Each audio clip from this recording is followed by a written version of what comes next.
Asher abete perro begerto. Yeta perro begelo que coming. Bakarnish beaderto. Yish beabegelo que coming. Genesh hacho katarota arushanoto. Benki. Shalom, shalom, Mishpacha. It's Brother Araya, Brother Ari. And Brother asked a question up on the Facebook post about Deuteronomy 18 and 18. And so I decided to put together something for y'all on this. Okay.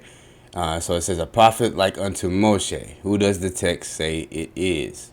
All right. And so Deuteronomy 18 and 18. So we're going to go over the requirement.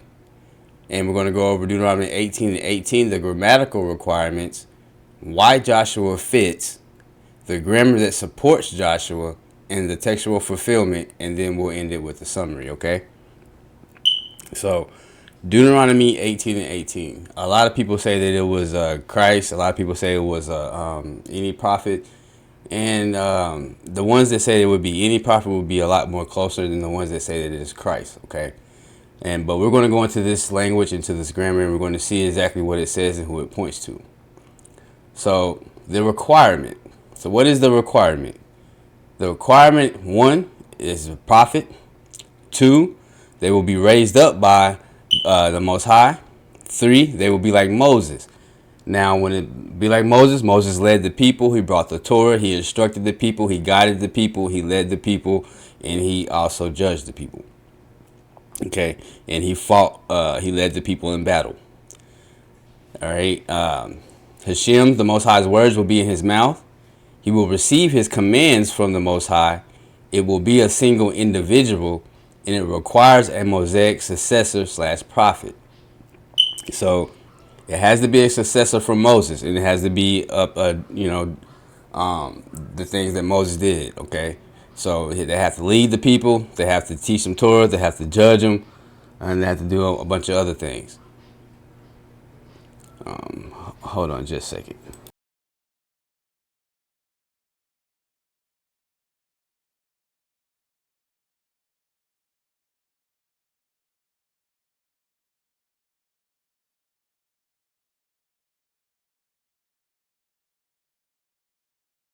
All right, sorry about that. So now let's move to the grammatical requirements, right? So what's the core requirements from the text, right? So it says, Nabi achem lahem kamoka. A prophet I will raise up for them, like you, right? So he was talking to Moses. So, number 1, it must be raised up by the Most High, Akim. That is a Hifil imperfect first person, first singular construct, right? It is a causative Yukato verb. Okay, so it means Yukato verb means it's a causative. So Yahweh is causing this person to raise up. This person is not raising up by himself. Okay. Mekareb Hachem Kamoka, right? And right here, that means from among Israel. So this person is going to be raised up. Yahweh is going to cause this person to rise up among the group of Israelites. Okay, he will receive the Most High's words. When atati debare bepu, right? So he will receive the Most High's words. Bepu, right there. Bepu is the root word of that, means mouth. Debare means words. Let's see. He will speak only what the Most High commands, right? Because it says et kal asher alahayim, right? Not asawanu. I'm sorry, asawanu, right? Et kal asher asawanu, right? The asawanu is a PL stem, imperfect, first singular construct, right? So it means that it's active, it's intensive, repeated, or it is a causative action, right? So when you see something in the PL, imperfect means that it's a repeated action. It hasn't happened yet. Perfect means that it's completed action. All right. So in the PL form, it's intensive, it's active, and the imperfect makes it be not completed. Right. Okay. And so that was et kal asher asawenu. Right. He will only speak what Yahweh commands. That's what that means. So what is that showing us? It's showing us that nothing here requires a distant future figure, a messianic redeemer, or a divine being, or anyone dying for Israel's sins. So this automatically disqualifies Christ, right? So this is going to be a prophetic, a prophet that's going to be a successor to Moses, okay, a successor to Moses, and that is going to do the things that Moses did, leading the people out of Israel, fighting battles, leading them in battles, entreating the Most High for them, and judging, etc. Okay, so proof that Joshua fulfilled Deuteronomy 18 and 18. So you go to Numbers 27 in the book of Numbers, chapter 27, and look at verse 18. It shows you that Joshua is explicitly designated as a spirit-endowed leader, right? What does it say? It says, Ish Adasher Ruah Bo, right? A man who is in the spirit. Now, this is not Ruach, it's Ruah, right? Ruah. So it's telling you right there that it's a spirit. So that Ruah is a divine commissioning spirit. It's the same prophetic qualification that Moses had. This is not kingship language. This is prophetic authorization, right? Because the Most High is telling you right now that this man right here has the Ruah, has my Ruah. Okay? Now, number 2, proof that Joshua fulfilled. You go to Numbers, stay in the book of chapter 27. You go to verse 20, right? You have the words, Wenatah, Mekadoka, Alim, Allah, right? So you have Wenatah, which comes from the root, right? Natan. It should be a noon right here, not a should be a noon. So it comes from Natah, and this word right here is a qual perfect second masculine singular, which means you shall give, right? You shall give. And Mochodeka comes from the root word chod, right? It means majestic, authority, or glory.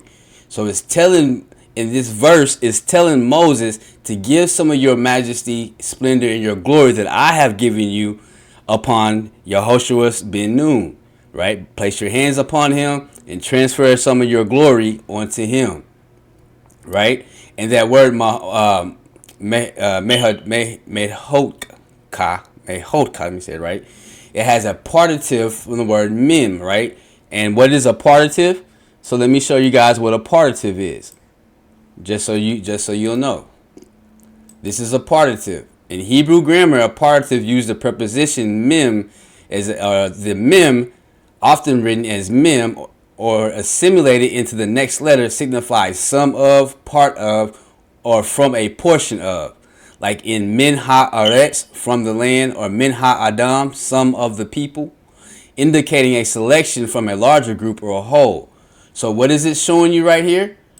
When it says min hadoka, that he's giving a part of not the whole spirit ruach that Moses had, that Moses received, but a part of it. Remember when Moses was on the burning bush, when he came back, his face, his majesty shone, his face was bright, the majesty from the ruach.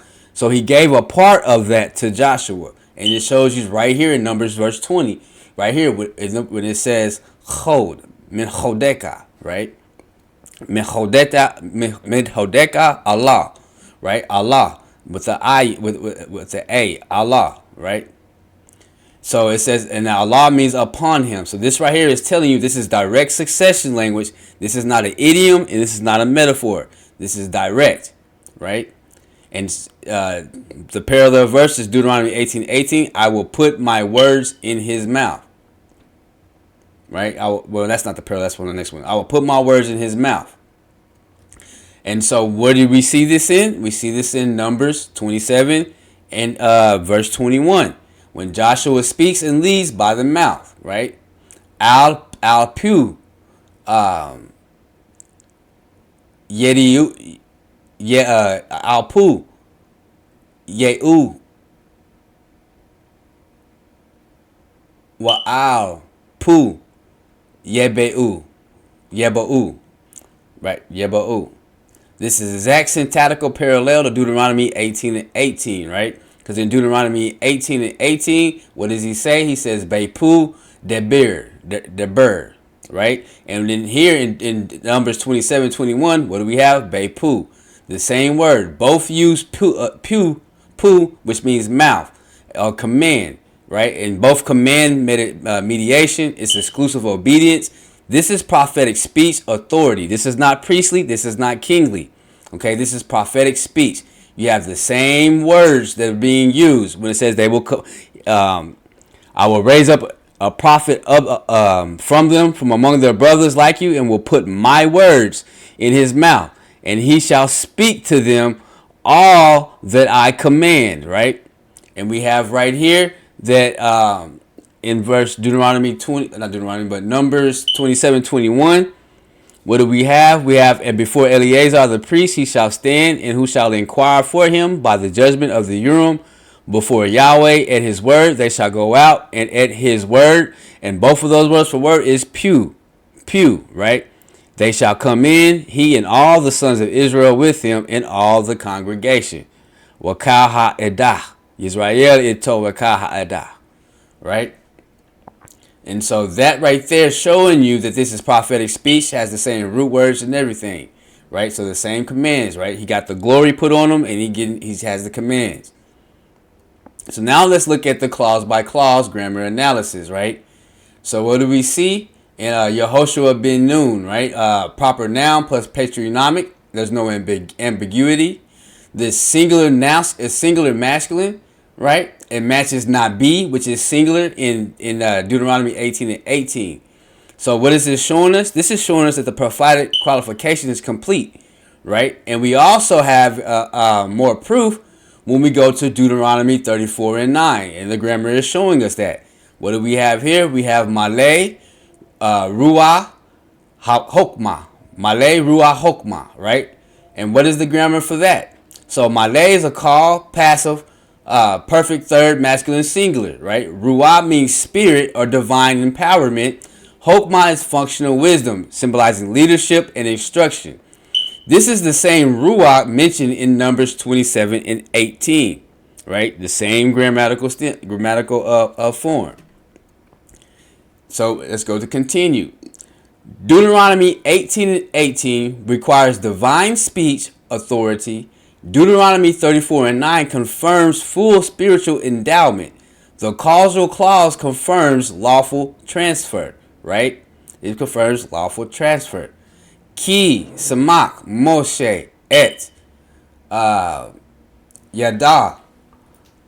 And this one is Allah, right? Yada Allah, right? And what are the key points from this phrase right here in Deuteronomy 34 and 9? Ki, conjunction, it's a conjunction, means for, right? Samak is a call, perfect third masculine singular. He laid hands, right? Et is a direct object marker, and it's a formal ordination act pointing to the subject. So et yada, and then Allah upon him. This legally anchors Joshua's authority to Moses. Why? Because Moses laid his hands on him. And let's read it right here now in the English. Now Joshua, son of Nun, was full of the spirit of wisdom, for he had laid Moses his hands on him. Right? Laid his hands on him. Ki samak Moshe et yada Allah. His hands on him, so heeded him the sons of Israel, and did as he commanded. Siwa Yahweh et Moshe, as he commanded Yahweh Moses. So this legally anchors Joshua's authority to Moses, and in Deuteronomy 18 and 18, like you, because this right here proves and shows and is the point in time where Joshua becomes like Moshe. All right, so Deuteronomy 34 and 9 is the actual explanation of how he became like Moshe. Okay, next slide. So Israel's obedience confirms the prophetic authority of Deuteronomy 34 and 9. Israel's obedience confirms prophetic authority, right? And so the grammar shows that.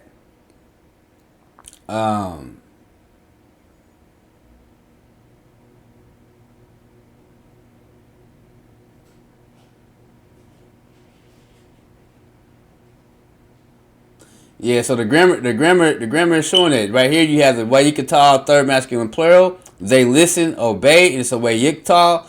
And when you see a Wayiktal verb, it's telling you that it's a narration. Okay? It's a narration. And so it's not in the first person, it's not in the second person, it's more so it's in the third person, somebody telling a story or narrating a story. All right, and you have the word Allah, to him. This is not Moses. This is the to him in this verse is to Yehoshua ben Nun. And this fulfills the Deuteronomy 18:18, the Bar Alachim, right? The Bar Alachim. The prophetic speech requires reception, and this confirms it, right? This confirms it.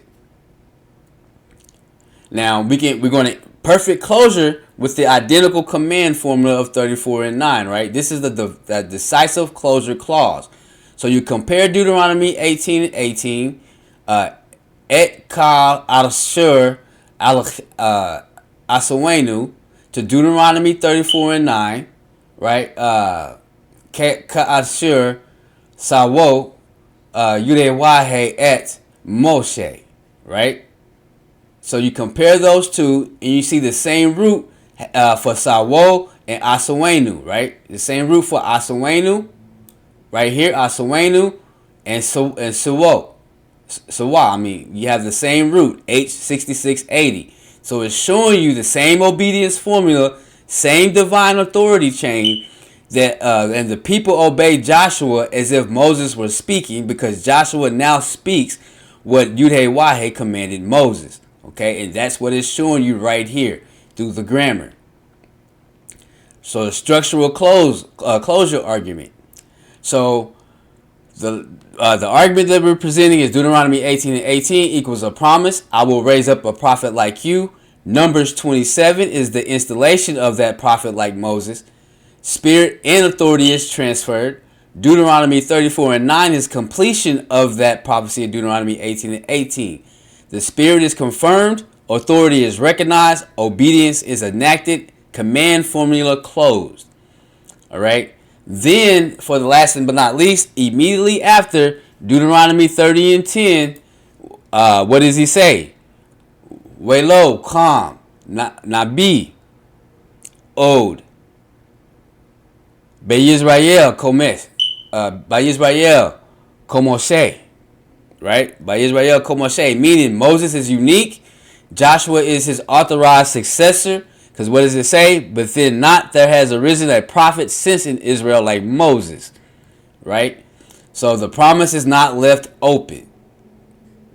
Okay, so it's showing you right then and there that Moses was unique and Joshua is his authorized successor right there immediately in 34 and 10.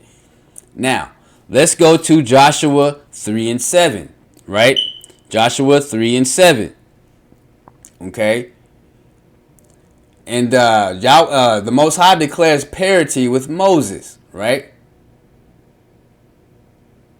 What does it say? Achel Gadalka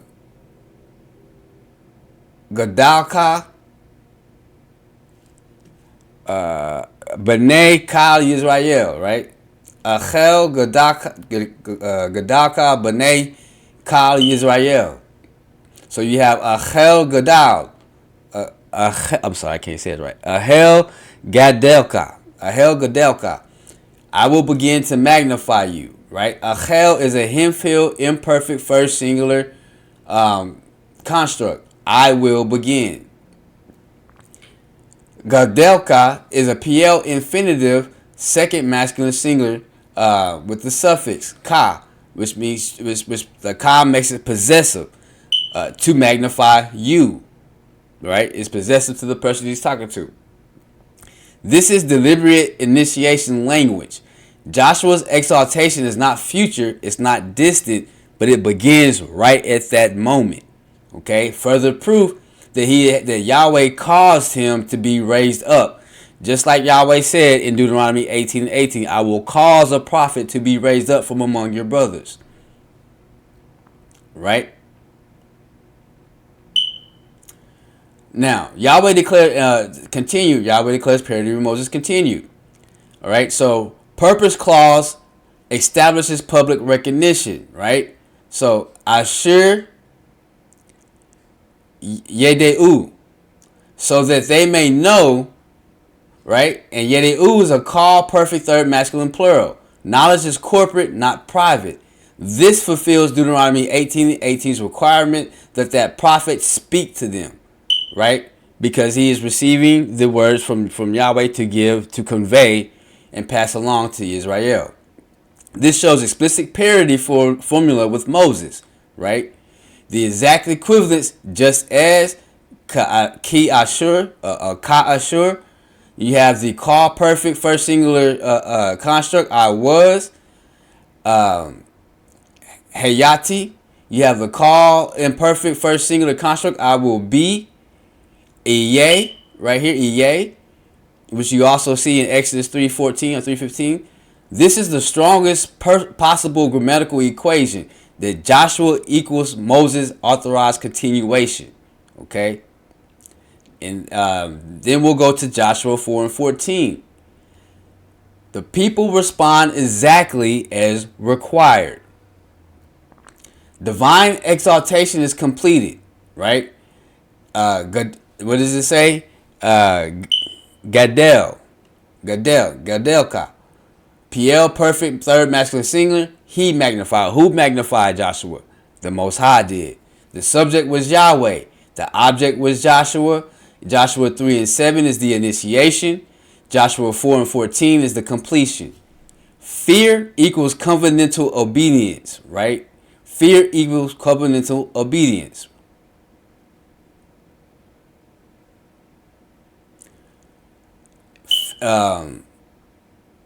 Fear equals reverence, submission, use of obedience to Moses. Not emotional fear, but recognized authority. Exact comparison formula. This is not similarity, it is identity of status. The people relate to Joshua exactly as they related to Moses. Why? Because it says right here, Karashur Yara'u et Moshe. Right? So the conclusion of the parity with Moses is that Deuteronomy 18:18 requirement, the prophet like Moses, God raises him up, the Most High raises him up. He speaks to the people. His authority is accepted. Obedience follows or is ensured. Right? How did Joshua fulfill it? As I was with Moses, so with you. The Most High said, I will begin to magnify you. He also said, and Joshua had corporate recognition, which means the nation recognized Joshua.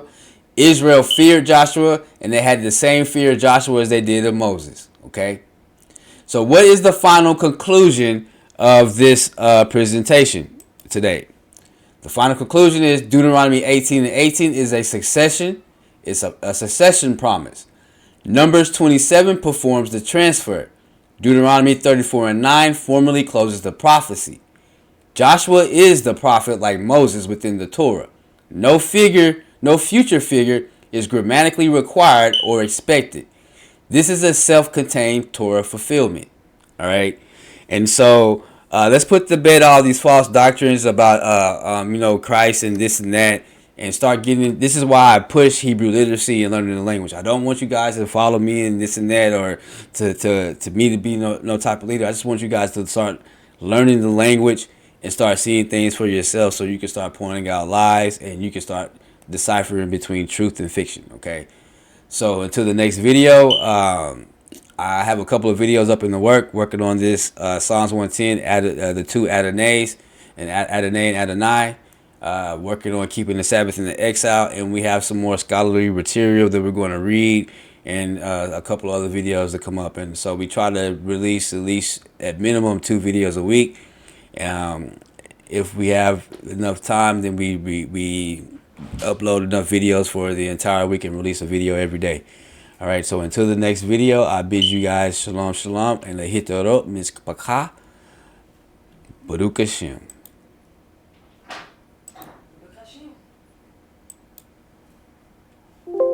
Asher abete perro begerto, yeta perro begelo que comin.